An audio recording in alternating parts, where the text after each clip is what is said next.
नमस्कार, AB star news देख रहे हैं आप और अपना उत्तर प्रदेश के साथ हाजिर हूं मैं सोहन सिंह।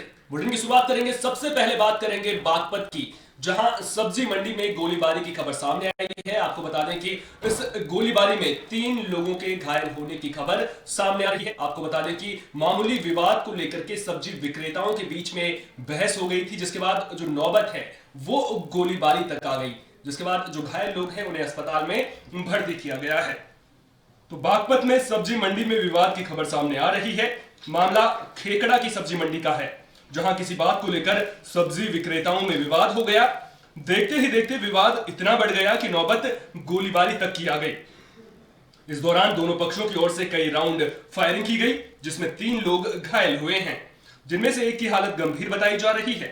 घायलों को जिला अस्पताल में भर्ती कराया गया है।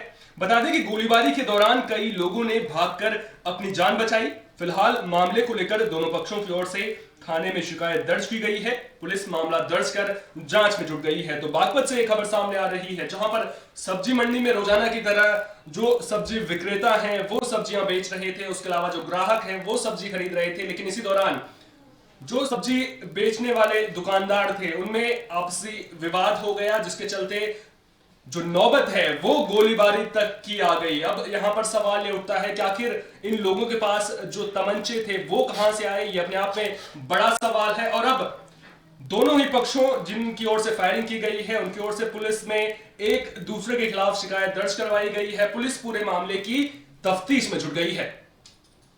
खेकड़ा सब्जी मंडी में मैं फायरिंग की सूचना मिली, तत्काल पुलिस पहुंची और वहां पे पहुंचने पे ज्ञात हुआ कि सब्जी विक्रेताओं के आपस में कहासुनी हुई और कहासुनी के दौरान ही एक पक्ष ने दूसरे पक्ष के पैर में गोली मारी है और जिनके गोली लगी है कोई सीरियस हालत नहीं है और दोनों आपस में एक दूसरे से परिचित हैं।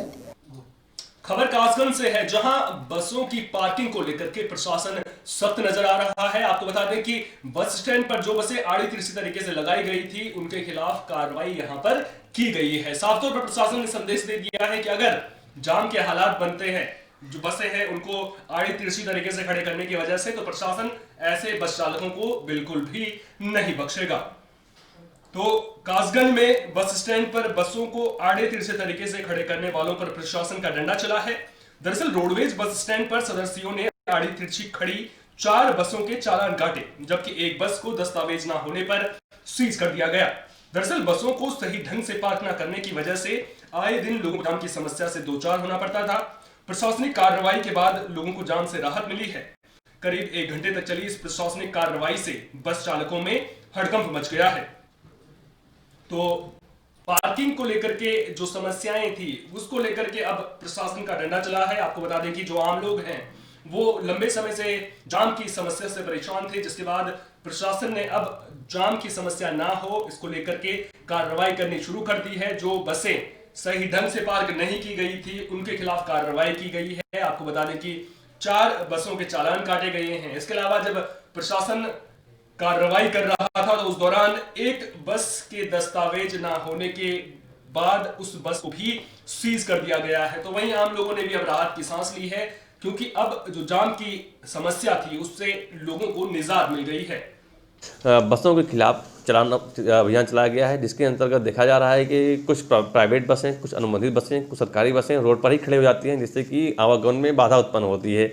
मौके पर पहुंचे वहां पर जो है देखा गया कि कई बसें रोड पर ही खड़ी थी और ड्राइवर बसों के मनमानी तरीके से रोड पर खड़ी करके सवारी भर रहे थे। उनके खिलाफ चालान किया गया और जो भी गाड़ी के कागजात सही नहीं पाए गए उसमें से एक गाड़ी को सीज भी किया गया और संबंधित के खिलाफ जो है विधिक कार्रवाई की जा रही है। खबर शाहजहांपुर से है, जहां एक चलती गाड़ी में अचानक आग लग गई। आपको बता दें कि जिस वक्त यह हादसा हुआ उस वक्त वाहन में 2 लोग सवार थे, जिन्होंने वाहन से कूदकर अपनी जान बचाई। आपको बता दें कि देखते ही देखते वाहन जलकर राख हो गया। तो तस्वीरें आप देख सकते हैं किस तरह से सड़क किनारे खड़ी एक गाड़ी में अचानक आग लग गई। आपको बता दें कि जिस वक्त यह हादसा हुआ उस वक्त इस गाड़ी में 2 लोग सवार थे। तो शाहजहांपुर में एक गाड़ी में आग लगने का मामला सामने आया है। मामला थाना निगोही रोड का है, जहां एक गाड़ी में अचानक आग लग गई और गाड़ी धू धू कर जलने लगी। चलती गाड़ी में अचानक आग लगने से मौके पर हड़कंप मच गया। देखते ही देखते वाहन जलकर राख हो गया। बता दें कि जिस वक्त आग लगी उस वक्त 2 लोग वाहन में सवार थे, जिन्होंने कूदकर अपनी जान बचा ली। फिलहाल गाड़ी में आग लगने के कारणों का खुलासा नहीं हो सका है। तो तस्वीरें खुद ब खुद पूरी कहानी बयां कर रही हैं। आप देख सकते हैं किस तरह से आग की लपटें आसमान को छूती हुई नजर आ रही हैं। और गनीमत ये रही कि जिस वक्त ये हादसा हुआ उस वक्त जो 2 लोग सवार थे इस गाड़ी में, उन्होंने कूदकर अपनी जान बचा ली, क्योंकि अगर वो लोग कूदते नहीं तो उन लोगों की मौत भी हो सकती थी।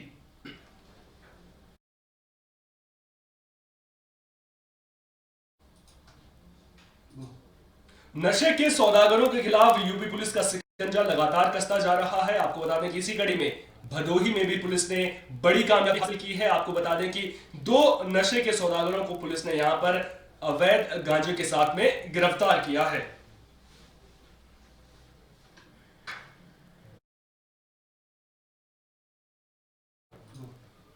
तो भदोही जिले में क्राइम ब्रांच और ज्ञानपुर कोतवाली पुलिस की संयुक्त टीम को बड़ी कामयाबी हाथ लगी है। पुलिस ने एक ट्रक से 305 किलो गांजा बरामद किया है। बताया जा रहा है कि यह गांजा विशाखापट्टनम से लाया गया था, जो प्रयागराज जिले से आसपास के कई जिलों में सप्लाई होना था। पुलिस को मुखबिर से सूचना मिली थी कि एक ट्रक में रखकर गांजे की बड़ी खेप ज्ञानपुर क्षेत्र में आनी है। सूचना पर क्राइम ब्रांच और ज्ञानपुर कोतवाली पुलिस की टीम ने लखनऊ इलाके से 305 किलो गांजा बरामद किया है। गांजे के साथ 2 तस्कर गिरफ्तार किए गए हैं। तस्करों ने पूछताछ के दौरान पुलिस को बताया कि वो विशाखापट्टनम से ये गांजा लेकर आए थे, जिसको प्रयागराज जिले के झूसी इलाके में नरेंद्र सिंह नाम के व्यक्ति को सप्लाई करना था, जहां से गांजा आसपास के कई जिलों में बेचा जाता था। और आपको बता दें कि जिस ट्रक से ये गांजा बरामद हुआ है वो ट्रक एक तस्कर का ही है। पुलिस ने गांजे के साथ मौके से संतोष कुमार गुप्ता और अनिल दत्त शुक्ला को गिरफ्तार किया है। गांजे की बड़ी खेप की बरामदगी के बाद पुलिस गांजा तस्करों का पूर्वांचल में जो नेटवर्क है उसको खंगालने में जुट गई है। तो नशे के कारोबार के खिलाफ पुलिस लगातार सख्त नजर आ रही है। आपको बता दें कि लगातार जो नशे के सौदागर हैं उनकी गिरफ्तारी का सिलसिला जारी है। और इसी कड़ी में भदोही में भी पुलिस को बड़ी कामयाबी मिली है। आपको बता दें कि करीब 305 किलो गांजे के साथ में 2 तस्करों को गिरफ्तार किया गया है और पुलिस इसे बड़ी कामयाबी मान रही है। साथ ही साथ जो ये गिरफ्तारी हुई है उसके बाद पूर्वांचल में जो नशे का बड़ा कारोबार फल फूल रहा है, जो नशे के सौदागर हैं उन पर शिकंजा कसने की तैयारी भी पुलिस ने शुरू कर दी है। पुलिस उम्मीद जता रही है कि पूछताछ के दौरान जो ये आरोपी पकड़े गए हैं वो कई बड़े नामों का यहाँ पर खुलासा कर सकते हैं। देखिए, ये 3 कुंटल 5 किलोग्राम गांजा पकड़ा गया है और ये लखनऊ तिराहे के पास से पकड़ा गया था। ये गांजा लेकर के आ रहे थे विशाखापट्टनम आंध्र प्रदेश से, और जो ला रहे थे उनके पत्नी की नाम गाड़ी है, मालिक खुद ही पकड़ा गया है इसमें, जो हमारे माधव सिंह का रहने वाला है औराई थाना क्षेत्र का, और इसका ड्राइवर प्रतापगढ़ का है। इनका कहना है कि ये सप्लाई हमें कोई नरेंद्र सिंह हैं झूसी के, उनको देने जा रहे थे। सर, इधर पूर्वांचल के कई जिलों में सप्लाई हो रही है, क्या पहले से भी इन लोगों के तार किसी गिरोह से जुड़े हुए हैं? क्या अभी तक जानकारी मिली है? अभी तक तो हम जानकारी नहीं कर पाए हैं, हम इस पर जानकारी कर रहे हैं, लेकिन पूरी संभावना है कि इतनी बड़ी मात्रा में जो गांजा है तो इसके सप्लायर भी होंगे। तो आगे जो इनका एक साथी है नरेंद्र सिंह, उसके पकड़े जाने पर और छानबीन करने पर जरूर पता चल पाएगा इसमें। खबर चंदौली से सामने आ रही है, जहां पर पुलिस ने करीब 30,000 लीटर शराब को नष्ट किया है। आपको बता दें कि 200 से ज्यादा मामलों में इस शराब को जब्त किया गया था, जिसे अब नष्ट कर दिया गया है। तो ये खबर चंदौली से है, जहां पुलिस ने जब्त अवैध शराब को नष्ट कर दिया है। बता दें कि सैयद राजा पुलिस ने 30,000 लीटर शराब को नष्ट किया है। ये शराब साल 2014 से 2019 के बीच 232 अलग अलग मामलों में जब्त की गई थी, जिसे पुलिस ने कर्मनाशा नदी की तलहनी में 3 जेसीबी की मदद से गड्ढे खोदकर नष्ट किया है। बता दें कि पुलिस ने यह कार्रवाई मुख्य न्यायिक मजिस्ट्रेट के आदेश पर की है। शराब को नष्ट करते वक्त वीडियोग्राफी भी की गई है। तो पुलिस ने 30,000 लीटर अवैध शराब नष्ट कर दी है। आपको बता दें कि अलग अलग थाना क्षेत्रों में लगातार पुलिस जो है अवैध शराब के खिलाफ अभियान चला रही है, जिसके तहत लगातार जो शराब माफिया हैं उनकी गिरफ्तारी हो रही है। और इसी कड़ी में 2014 से 2019 के बीच करीब 30,000 लीटर जो शराब जब्त की गई थी उसे नष्ट करने की यहाँ पर कार्रवाई की गई है। सैयद राजा थाने में वर्ष 2014 से लेकर 2019 तक जितनी भी अवैध शराब की बरामदगी की गई थी वो लगभग करीबन 30,000 लीटर थी, उसको आज न्यायालय के आदेश से जो है नष्ट किया गया है। खबर चंदौली से सामने आ रही है, जहां पुलिस ने एक युवक का शव बरामद किया है। आपको बता दें कि पुलिस ने यह शव लहूलुहान अवस्था में बरामद किया है। जिस शख्स की मौत हुई है, आपको बता दें कि वो पंचायत चुनाव लड़ने की तैयारी कर रहा था। तो चंदौली में एक युवक का शव मिलने से सनसनी फैल गई। युवक का शव लहूलुहान अवस्था में बरामद किया गया है। ग्रामीणों की शिकायत के बाद पुलिस मौके पर पहुंची। युवक की शिनाख्त मुंशी सोनकर के रूप में हुई है, जो सेक्टर नंबर 2 से जिला पंचायत चुनाव लड़ने की तैयारी कर रहा था। युवक की मौत के बाद लोगों में आक्रोश देखने को मिल रहा है।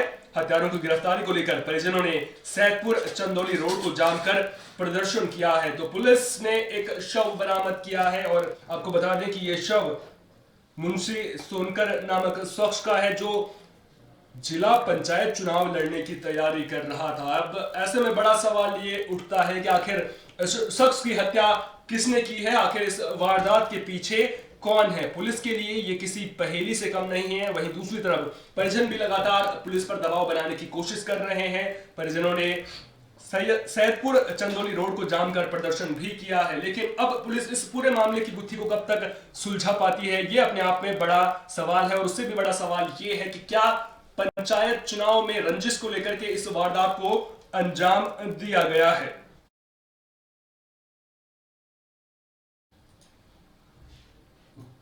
खबर फिरोजाबाद से है, जहां पुलिस ने एक 30 साल की महिला की हत्या की गुत्थी को सुलझा लिया है। आपको बता दें कि अवैध संबंधों के चलते इस महिला की हत्या की बात निकलकर सामने आ रही है। आपको बता दें कि 2 जनवरी को ये पूरा मामला सामने आया था, जिसके बाद पुलिस लगातार इस मामले की तफ्तीश कर रही थी।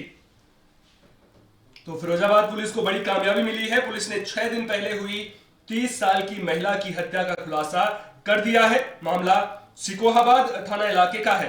दरअसल 2 जनवरी को दिन दहाड़े घर में घुसकर महिला की गला काटकर हत्या कर दी गई थी, जिसके बाद पुलिस के लिए हत्याकांड को सुलझाना किसी पहेली से कम नहीं था। लेकिन अब पुलिस ने मामले में शक के आधार पर एक आरोपी शरीफ को गिरफ्तार कर लिया है। पुलिस से मिली जानकारी के मुताबिक महिला की हत्या अवैध संबंधों के चलते की गई है। हमारे पुलिस अधीक्षक देहात श्री राजेश कुमार के निकट पर्यवेक्षण में 3 टीमें लगाई गई थीं, जिनके द्वारा सफलता प्राप्त हुई है और असली कातिल, जिसका नाम शफीक सामने आया है, उसको गिरफ्तार कर लिया गया है। ख़ास बात यह है कि मुकदमे में जो नामजद अभियुक्त था, उसकी नामजदगी गलत पाई गई है। हर प्रकार से पूछताछ हुई, साक्ष्य संकलन किया गया, उसका दोष किसी भी एंगल से नहीं निकल कर आया है। ये जो शफीक पकड़ा गया है, कॉल डिटेल के आधार पे, मृतका के कॉल डिटेल का गहन विश्लेषण किया गया, ये पकड़ा गया। खबर आजमगढ़ से है, जहां माफिया कुंटू सिंह पर पुलिस और प्रशासन का शिकंजा लगातार कसता ही जा रहा है। आपको बता दें कि कुंटू सिंह के जो अवैध मकान थे, उन्हें गिराने का काम यहां पर प्रशासन ने किया है। लखनऊ में एक हत्याकांड मामले में कुंटू सिंह के खिलाफ नामजद एफआईआर भी दर्ज की गई है।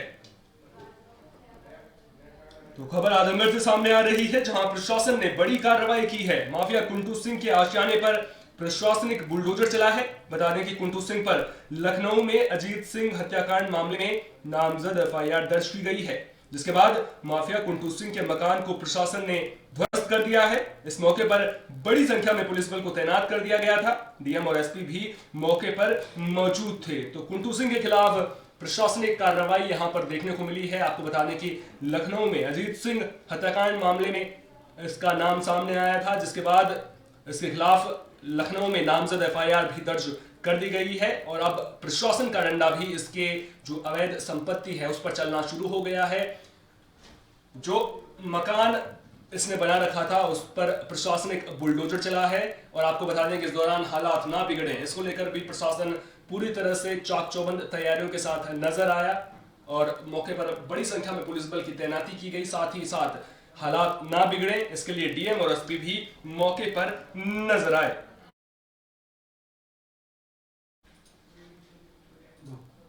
मुस्लिम महिलाओं को सुरक्षा और सम्मान देने के लिए केंद्र सरकार ने 3 तलाक को लेकर कानून बनाया। वहीं अगर उत्तर प्रदेश की बात करें तो उत्तर प्रदेश में योगी सरकार ने महिलाओं के सम्मान और सुरक्षा को लेकर के मिशन शक्ति अभियान चलाया। लेकिन इसके बावजूद जो महिलाओं के सम्मान या फिर सुरक्षा की बातें हैं वो जमीन पर देखने को नहीं मिलती हैं। आज भी कई ऐसी महिलाएं हैं जिन्हें सुरक्षा नहीं मिल पा रही है, या फिर यूं कहें जो आज भी ससुराल वालों की प्रताड़ना से परेशान नजर आ रही हैं। मामला बहराइच के थाना कैसरगंज के एनी हतनसी का है, जहां एक 3 तलाक पीड़ित महिला ने एसपी कार्यालय पहुंचकर न्याय की गुहार लगाई है। पीड़ित महिला का कहना है कि उसका निकाह 4 साल पहले हुआ था और निकाह के बाद से ही उसके ससुराल वाले दहेज के लिए प्रताड़ित कर रहे थे, जिसके बाद पूर्व में महिला ने मामले की सूचना कैसरगंज थाने में दी थी। कुछ महीने पहले महिला ने अस्पताल में एक बेटी को जन्म दिया। महिला का आरोप है कि बेटी होने के बाद उसके शौहर ने उसे अवैधानिक तरीके से 3 तलाक देकर घर से निकाल दिया। महिला से मिली जानकारी के मुताबिक महिला ने थाने में मामले की शिकायत भी की, लेकिन कोई कार्रवाई नहीं की गई। महिला की माने तो उसका शौहर पासपोर्ट और वीजा लेकर विदेश भागने की फिराक में है। आरोप है कि महिला का शौहर दूसरा निकाह भी कर चुका है, लेकिन उसके खिलाफ कोई कार्रवाई नहीं की गई है। महिला का आरोप है कि उसे अपने शौहर से जान से मारने की धमकी भी मिल रही है, जिसके बाद अब पीड़ित महिला ने पति के खिलाफ कार्रवाई करते हुए गिरफ्तारी की मांग की है। तो अब यहाँ पर बड़ा सवाल उठता है, सरकार तो अपनी ओर से पूरे काम कर रही है। केंद्र सरकार 3 तलाक को लेकर के कानून बना चुकी है, योगी सरकार मिशन शक्ति अभियान चला चुकी है, लेकिन उसके बावजूद अब सवाल यहाँ पर उठता है कि क्यों जो अधिकारी हैं या फिर जो पुलिस है वो इस तरह के मामले सामने आने के बाद भी कोई कार्रवाई नहीं कर रही है। सवाल यहाँ पर बड़ा ये भी उठता है कि जहां एक और सरकार बेटी बचाओ बेटी पढ़ाओ का नारा दे रही है, बेटियों की सुरक्षा को लेकर के तमाम योजनाएं भी चला रही है, आखिर क्यों एक महिला को बेटी होने पर तलाक दे दिया जाता है? ये अपने आप में बड़ा सवाल है, क्योंकि सरकार तो तमाम योजनाएं जरूर चला रही है, लेकिन जब इस तरह के मामले सामने आएंगे तो वो सवाल जरूर खड़े करेंगे और उम्मीद करेंगे कि इस महिला को जल्द से जल्द इंसाफ मिलेगा, ताकि समाज में जो ये पूरा मामला है वो एक नजीर पेश कर सके और जो आरोपी है उसके खिलाफ सख्त से सख्त कार्रवाई हो। लड़की हुई, इन्होंने आदमी ने मेरे 3 तलाक देकर चले गए। बेटी हुई है, कह रहे थे बेटा होता तो ले जाते, बेटी हुई थी इसीलिए तुमको 3 तलाक देकर वो चले गए, दूसरी शादी कर ली, वो अपनी दूसरी शादी कर ली। महिला ने शिकायत की है कि उसमें उनके पति ने उसको 3 तलाक इस कारण दे दिया कि उसको बेटी पैदा हुई थी। उस पूरे प्रकरण में पुलिस ने FIR दर्ज की है, उसमें विवेचना की जा रही है। जो भी तथ्य जो भी साक्ष्य सामने आएंगे उसके आधार पर अतिशीघ्र कार्रवाई कराई जाए। खबर फिरोजाबाद से है, जहां बीजेपी विधायक आग बबूला हो गए। दरअसल एक निर्माण कार्य के लिए घटिया निर्माण सामग्री का इस्तेमाल किया जा रहा था, जिसके बाद विधायक साहब का गुस्सा फूट पड़ा और उन्होंने अधिकारियों पर भ्रष्टाचार का आरोप लगाया। तो उत्तर प्रदेश के फिरोजाबाद में बीजेपी विधायक ने नहर में कटाव बचाने को लेकर के लगाई जा रही दीवार में घटिया सामग्री इस्तेमाल करने पर नाराजगी जताई है। उन्होंने कहा कि जब मुख्यमंत्री ईमानदार हैं तो अधिकारी भ्रष्टाचार में क्यों डूब रहे हैं। बीजेपी विधायक ने करीब 40% कमीशन लेने का आरोप लगाया है। उनका कहना है कि गरीब जनता की खून पसीने की कमाई में बंदरबाट की जा रही है। फिरोजाबाद शिकोहाबाद विधायक मुकेश वर्मा ने खुलेआम आरोप लगाए हैं। अधिकारियों के भ्रष्टाचार से आहत विधायक डीएम से फोन पर इस मामले की शिकायत भी कर चुके हैं। विधायक डॉक्टर मुकेश वर्मा ने नहर पटरी पर खड़े होकर दीवार में लगाई जाने वाली ईंटों को तोड़कर दिखाया, जिसमें घटिया किस्म का निर्माण हो रहा था। उनका कहना है कि सरकार की छवि को खराब करने की कोशिश की जा रही है।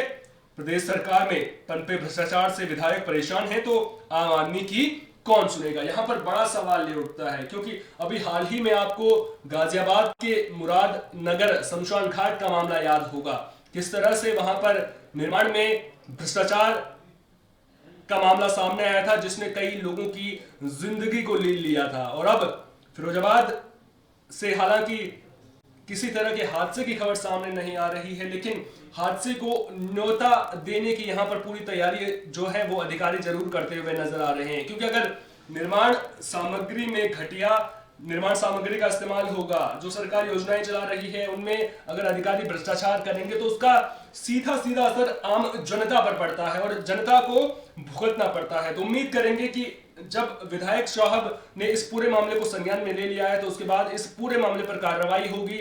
जो लोग संलिप्त हैं उनके खिलाफ वक्त रहते कार्रवाई की जाएगी ताकि जनता के सामने एक साफ संदेश पहुंच सके और जो अधिकारी भ्रष्टाचार में डूबे हुए हैं उनके खिलाफ कार्रवाई हो सके। किनारे पटरी जो सड़क बनी थी उसमें पूरी घटिया सामग्री लगाते हुए उसकी दोनों तरफ जो मिट्टी की भराई होती है वो तक नहीं की।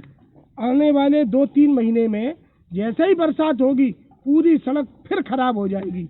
ये अधिकारियों की देन है। आपकी अधिकारी इस तरीके से भ्रष्टाचार है। आपने भी ईंटों की क्वालिटी देखी? नहीं, मैंने कई बार अभी ईंट भी बजा के देखी और इसको पता भी किया तो बिल्कुल 3rd क्लास की पीला ईंट का इस्तेमाल किया जा रहा है और इसमें ठेकेदार सहित हमारे जो सरकारी कर्मचारी हैं वो भी पूरी तरह से इसमें लिप्त हैं।